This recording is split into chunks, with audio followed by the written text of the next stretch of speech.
السلام علیکم ناظرین، میں ہوں محمد عرفان آسی۔ جیسا کہ آپ جانتے ہیں کہ ہم عید کے بالکل قریب ہیں، اور جن کو اللہ تعالیٰ نے قربانی کی توفیق دیا وہ قربانی کریں گے، جن پر قربانی واجب ہے وہ قربانی کریں گے۔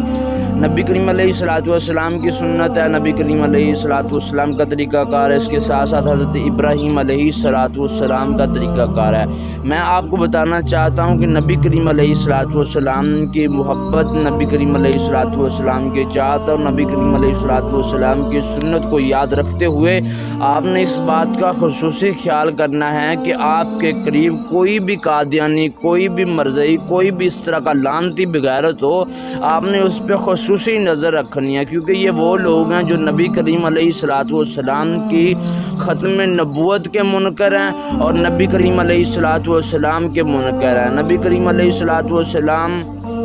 جو نبی آخری نبی ہیں، میرے لجپال کریم آقا علیہ الصلوۃ والسلام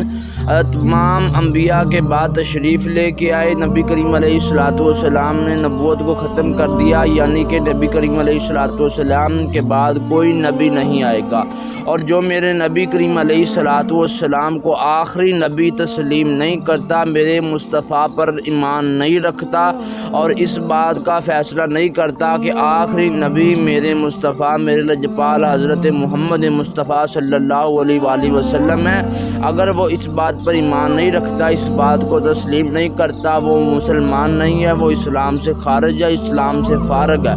آپ نے اس بات کا خصوصی خیال کرنا ہے کہ اگر مصطفیٰ کی محبت ہے، اگر مصطفیٰ کی چاہت ہے، اگر آپ کی مصطفیٰ کی سنت سمجھ کر، حضرت ابراہیم علیہ الصلوۃ والسلام کی سنت سمجھ کر، واجب سمجھ کر قربانی کرتے ہیں، تو آپ نے اس بات کا بھی خصوصی خیال کرنا ہے کہ آپ کے پاس کوئی قادیانی، کوئی مرزئی، کوئی اس طرح کا لعنتی بغیرت ہو، آپ نے اس پر نظر رکھنی ہے کہ ان 3 دنوں میں وہ قربانی نہیں کر سکتا، کیونکہ یہ 73 کے عین کے مطابق یہ مسلمان نہیں ہے، اس کو کافر قرار دے دیا گیا ہے۔ اس لیے آپ نے اس بات کا خصوصی خیال کرنا ہے، ان لوگوں کا اسلام کے ساتھ کوئی تعلق نہیں ہے اور ان کا اسلام میں کوئی حصہ نہیں ہے، یہ مسلمان نہیں کہلا سکتے، ان 3 دنوں میں کوئی جانور ذبح نہیں کر سکتے، یہ قربانی نہیں دے سکتے، خواہ وہ کوئی بہانہ کریں، مثلاً کہ ہمارے مہمان آ گئے، ہمارے اس طرح کے آ گئے، آپ نے ایسے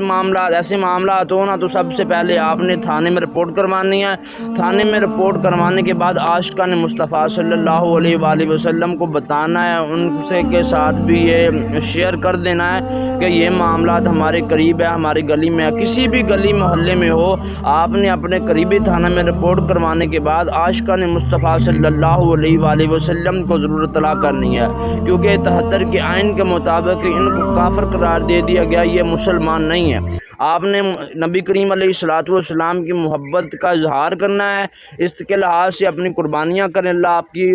قربانیاں قبول فرمائے۔ اور یہ اس کے ساتھ ساتھ میں آپ کو ایک اور بات بتا دوں کہ قربانیوں میں آپ نے غریب و یتیموں کا خصوصی خیال کرنا ہے، اگر غریب و یتیموں کا آپ حصہ نہیں نکالیں گے تو آپ کی قربانی ضائع ہے، قربانی میں کوئی آپ کا کوئی اجر نہیں ہے، صرف آپ نے صرف اپنی ذات کے لیے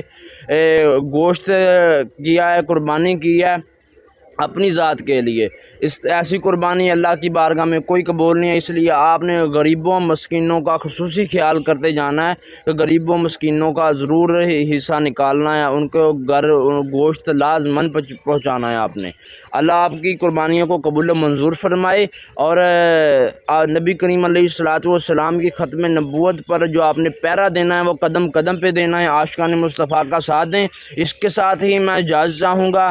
اپنا خیال رکھیے جی، اللہ حافظ۔